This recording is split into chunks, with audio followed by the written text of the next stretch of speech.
It's 9. The Radio Wammo Breakfast. Live from the New Scientist Labs, Janine Young, newscientist.com. The New Scientist Outdoor Labs in Melbourne City today. Janine Young joining us. Hello to you, Janine.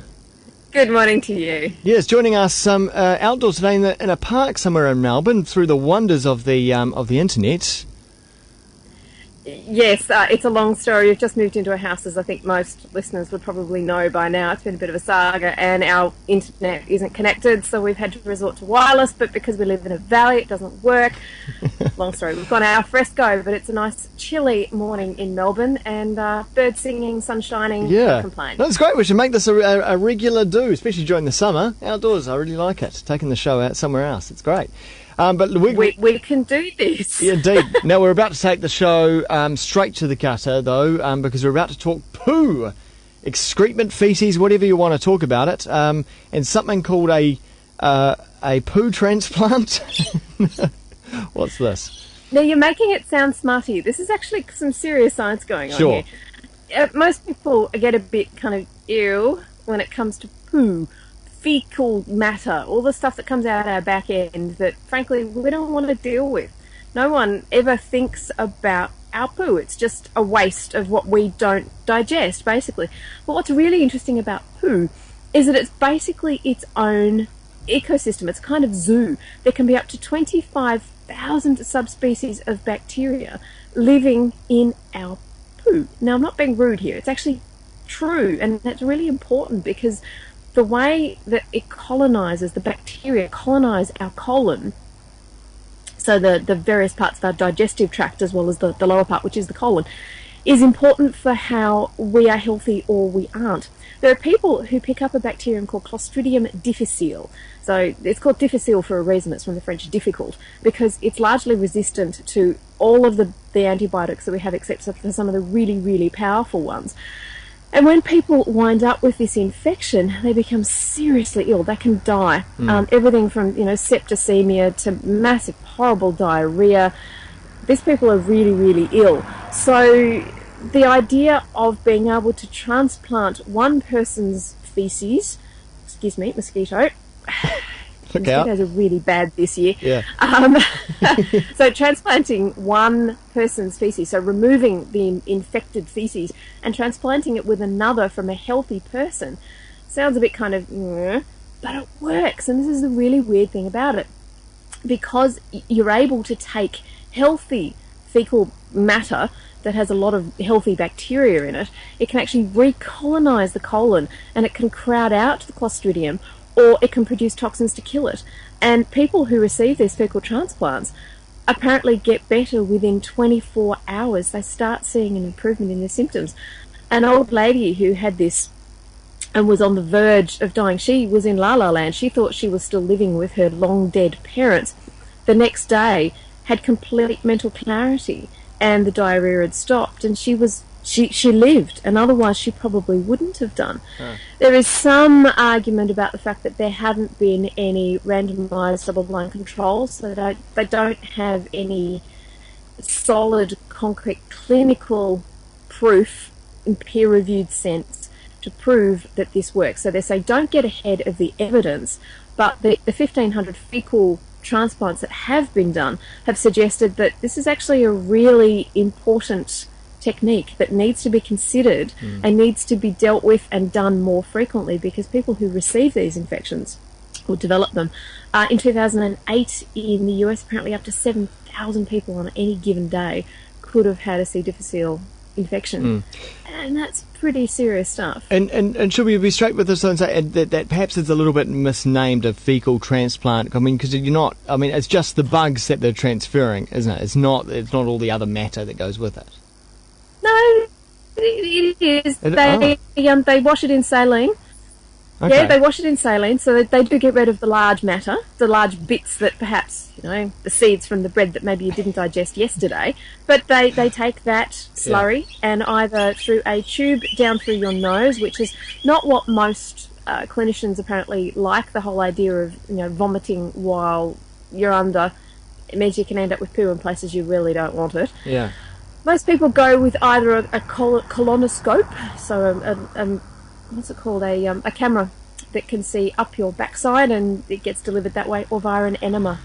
So no, it's the whole kit and caboodle, so to speak. Okay. Something I think I want to avoid.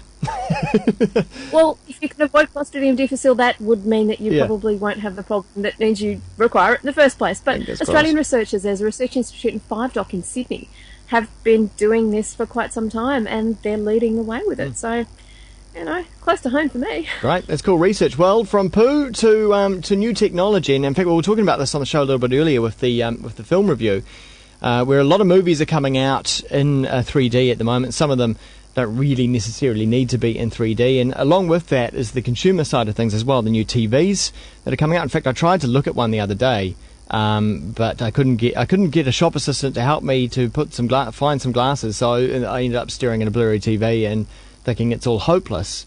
But a lot of people, of course, also have problems staring at 3D TVs, don't they? Even if they've got all the right equipment and the glasses, it just doesn't work for them.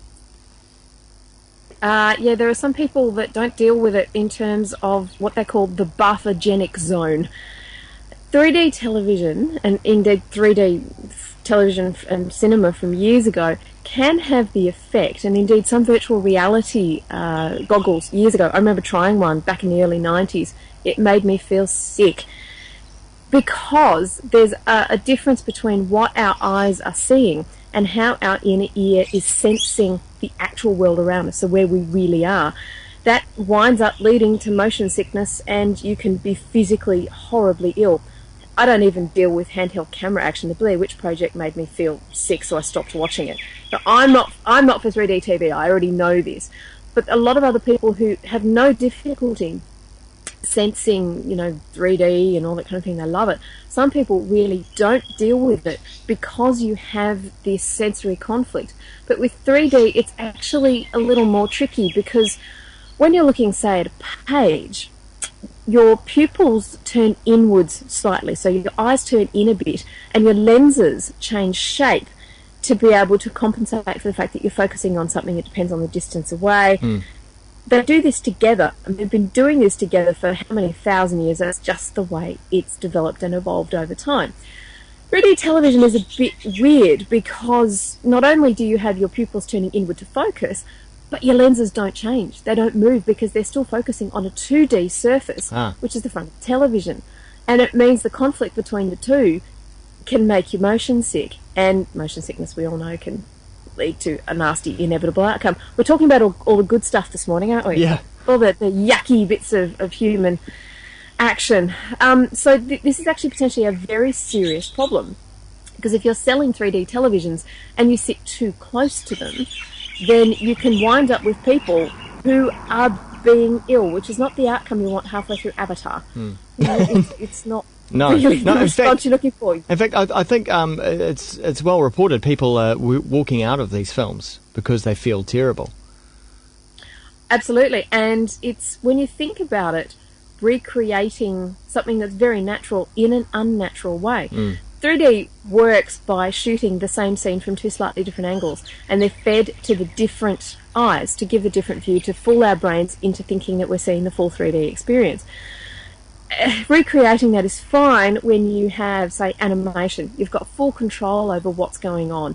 You can carefully craft what's happening on each channel, but it doesn't work so well with, say, action movies.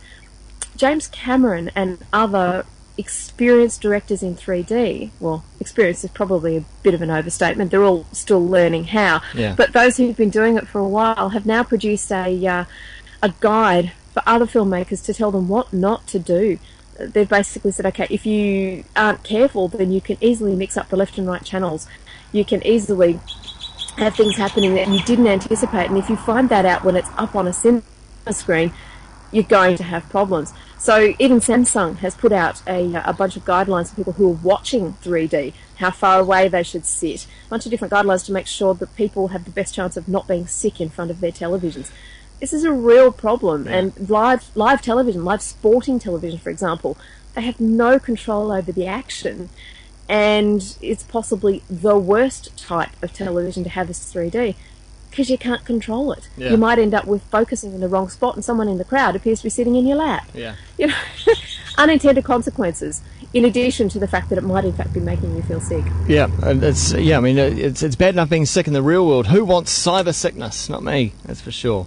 I must confess that 3D is something I'm not the slightest bit interested in, simply because I'm watching television. I don't need that full experience, and I don't need things coming at me. I know a lot of people love the idea, and, to each their own, but you've got to be careful to try and sit as far away from the television as you can in an attempt to try not to be ill. Indeed. Well, Janine, we'll leave you to the outdoor New Scientist Labs there. It looks very nice there in the park. There's some swings. You can go and enjoy yourself on the swings, perhaps. I like swings. In a few hours it'll be lunchtime, so you may as well have a picnic or something as well. Yeah, it's only 7:10 in the morning. I think I'll just go on the swings first. Janine Young from New Scientist Magazine. Check out those stories in New Scientist Magazine, which will be coming out next week, and of course online as well, newscientist.com. See ya! See you next week. Track now from the Chicks is here.